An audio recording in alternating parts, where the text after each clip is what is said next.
The Peruvian Supreme Court of Justice ordered the confiscation of the asset of deposed President Pedro Castillo and his former cabinet, Prime Minister Aníbal Torres.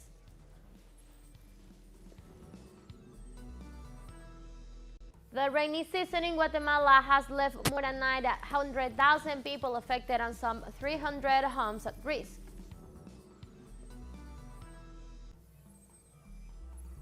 The current social crisis in Guinea aggravates as governments neglect popular demands.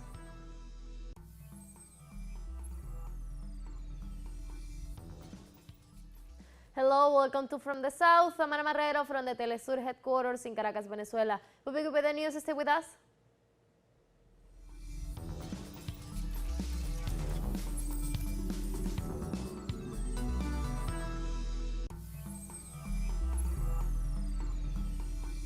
On Tuesday in Mexico, the interdisciplinary group of independent experts will present a sixth and final report on the investigation of the case of the 43 Ayotzinapa student who disappeared in 2014. The group announced that it will make known its most recent findings, the obstacles it has encountered, as well as depth and the issues that remain for the official responsible for following up on the case of the forced disappearance of the 43 students from the Ayotzinapa Rural School. The investigative group, implemented 80 years ago by the Inter-American Commission on Human Rights, joined the investigation of the Ayotzinapa case as a behalf of the parents of the 43 missing students and 3 murdered in the city of Iguala in the state of Guerrero on September 26, 2014.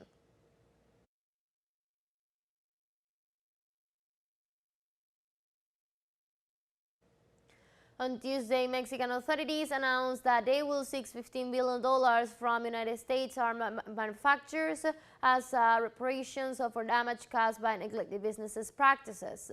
Alejandro Celorio, legal consultant to the Ministry of Foreign Affairs, points out that the Mexican government is continuing its legal efforts to sue the U.S. Armed Ministry, even though the armed companies claims that U.S. law grants them immunity even outside the border.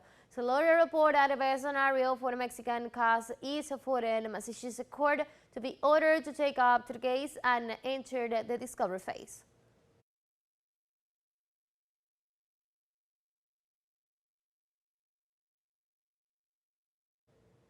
On Tuesday in Colombia, the Institute of Studies for Development and Peace denounced the murder of another social leader in Valle del Cauca.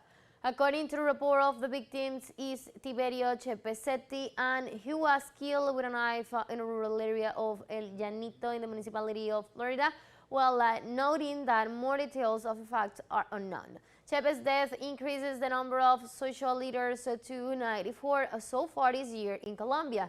Tiberio Chepesetti was a recognized leader, traditional doctor, and elder of the Nasaninos peoples of the Cheq-Uquitin territory.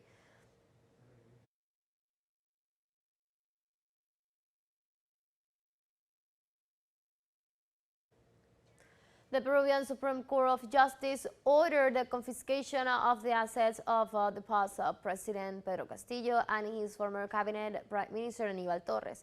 Judge Juan Carlos Checklin ordered the confiscation for the properties of former President Castillo. Meanwhile, in the case of former Premier Aníbal Torres, assets will be seized. Neither Castillo nor Torres will be able to sell or transfer these assets to third parties. The Authority General's office has requested a civil reparation of over $18 million for Castillo's attempt to establish an emergency government on December the 7th. Both political leaders are being investigated for the alleged crimes of rebellion, conspiracy, and attempts against the Republic.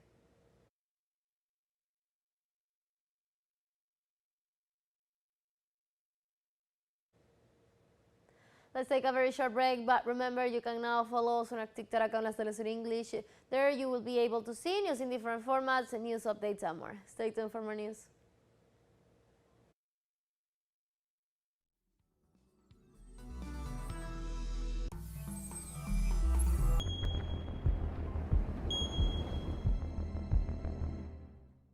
Welcome back to From the South. The rainy season in Guatemala has left more than 900,000 people affected and some 300 homes at risk, according to the latest report from the National Coordinator for Disaster Reduction. According to the official data, rainfall has left over 8,670 people at risk and another 1,302 people affected. The Coordinating Office for Disaster Reduction says that so far there are no missing persons, despite them having registered some 350 rain-related incidents.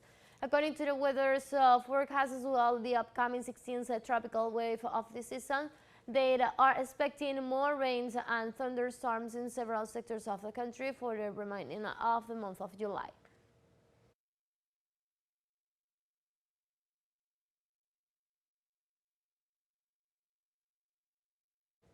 On Tuesday, a plane deployed to help put out wildfires of the Greek island of Ava crashed in the coastal town of Christos.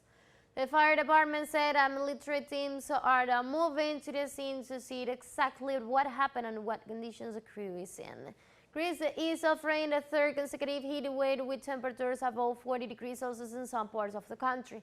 The latest evacuation orders were issued on the islands of Corfu and Ava.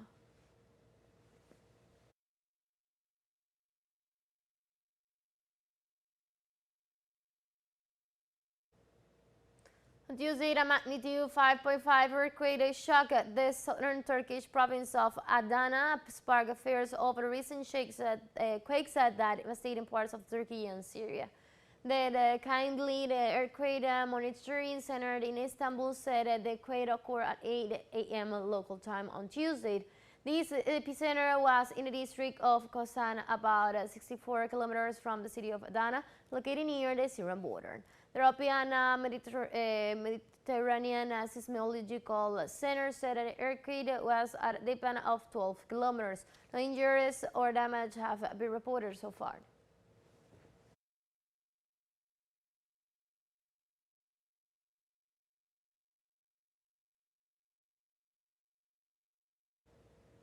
Russian President Vladimir Putin will hold numerous bilateral meetings and a series of multilateral events this week on the sidelines of the Russia-Africa Summit in St. Petersburg. Kremlin spokesman Dmitry Peskov informed that President Putin's agenda will be very tight this week. The second Russia-African Summit and Economic Forum will be held on July the 27th and 28th in St. Petersburg. Peskov specified that as the important event unfolds, the Russian president's parallel agenda will be updated on the flight. This announcement comes after a presidential statement assuring Russia will supply grains to African nations to avoid a subsequent social and economical fallout. The first edition of this event was held in Sochi in October 2019 under the slogan for peace, security, and development.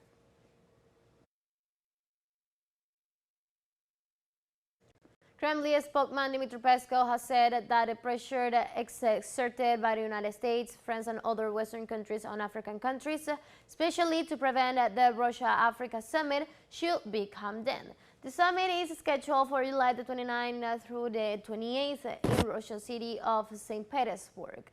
The first edition of the forum was held on October 2019 in the coastal city of Sochi in southern Russia. The motto of the forum is for peace, security, and development. Peskov told reporters that such unprecedented diplomatic pressures curtails the sovereign rights of African states to choose partners on their own, to expand cooperation, and to interact in various files. Peskov said Moscow is ready to immediately restore the grain agreement as soon as the commitments with Russia are fulfilled.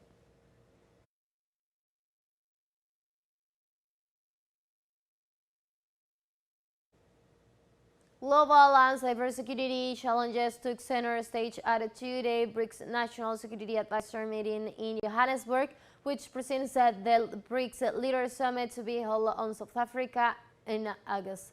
The meeting began with discussions between BRICS officials and friends of the economic bloc.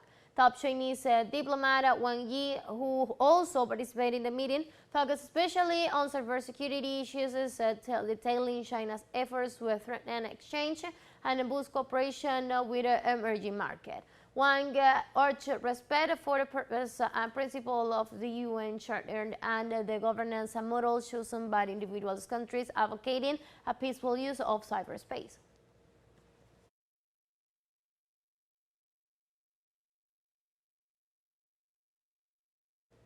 The design of the Paris 2024 Olympic and Paralympic torch was unveiled on Tuesday, with the opening ceremony of the Olympic Games in Paris almost a year away.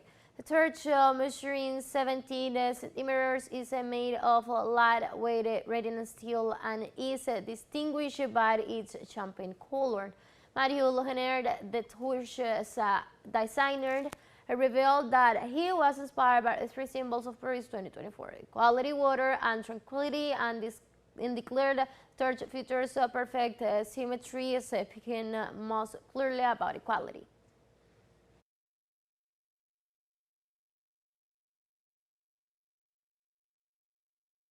Let's take our last break, but before we invite you to visit our YouTube channel at teleSUR English.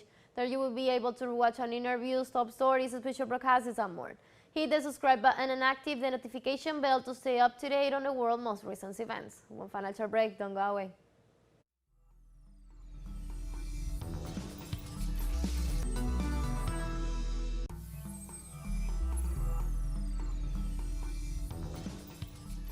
Welcome back. On Tuesday in Palestine, a new violent incursion by Israeli occupation forces left 3 Palestinian dead. 3 young men were executed near Al Turgate in the Cisjordan city of Nablus. The young men were inside a vehicle, according to Israeli forces. In a car they got assault weapons. However, the witnesses of the event denied the version and assured that they opened indiscriminate fire when the vehicle was driving normally. Minutes later, the military deployed a strong device to delay the entry of ambulances and medical teams.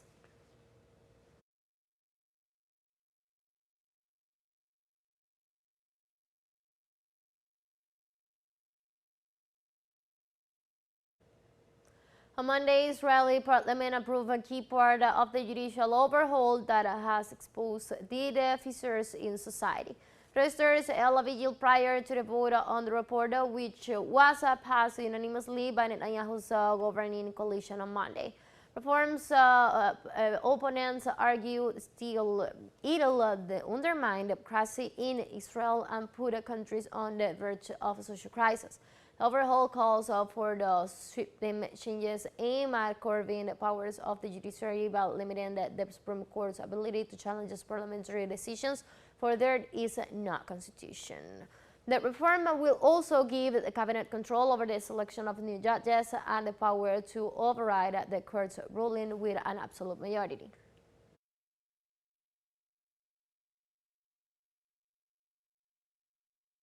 I feel very sad. I feel very big disappointment from our government. I think that it's not listening to the people, it's not listening to what the street says, and they're following their own ego, and it's very, very disappointing. On the other hand, I feel a lot of hope from everything that's happening here with all the people that came to all the demonstrations. Hundreds of people gathered on Tuesday in the city of Al-Sard in Baghdad to protest against recent incidents related to disrespect for the Quran in Denmark and Sweden. The protesters performed acts of self-flagellation, a shared religious ritual to express anger, sadness, and grief. The protest came days after people angered by the planned desecrations and burning of the Islamic holy book in Sweden stormed the Swedish embassy in Baghdad. Since June, several incidents related to the burning and desecration of the holy book in Sweden and Denmark have provoked public outrage in Muslim-majority countries.